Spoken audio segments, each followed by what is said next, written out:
Nimepata nafasi nizungumze maneno mafupi kidogo. Kwanza ni washukuru wale wote wanaoniombea Mungu, lakini pili ni washukuru tena wale ambao hawaniombei na wafurahishwi na kazi ninayofanya, kwa sababu wameshughulika. Ukiona mtu anashughulika na mtu, maana yake amemkubali au nimewashughulisha. Wamepata nafasi ya kuniuliza, ya kujiuliza, ya kunichukia, na kila neno waliloliona kwao linafaa nao walilisema.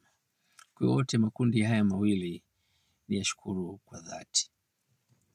Baada ya kutoa shukrani zangu hizo, niseme maneno machache sana nikiwa nimetoka kwenye shughuli zangu porini. Sasa hivi ni saa 11 na kitu inakwenda 12. Nimepaki pembeni hapa nizungumze maneno machache sana, kisha niendelee na safari yangu kuelekea Kigoma mjini. Kwanza niwaombe radhi wale ambao sijawatumia dawa yao.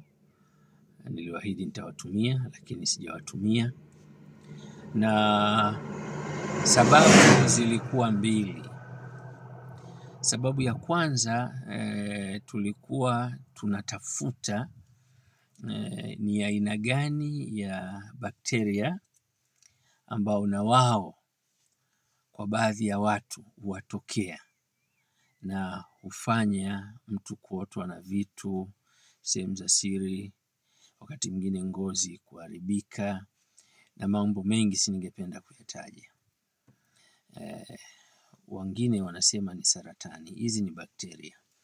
Sasa nikawa naamini kwa uchunguzi wangu kuwa hawa bakteria wanaweza wakawa ni sababu ya kufanya huyu mtu kile kipimo kisisome mstari mmoja. Anakuwa na aina zaidi ya moja ya virus katika mwili wake, baada ya virus wa kwanza kuzalisha bakteria ambao wamefungua wigo.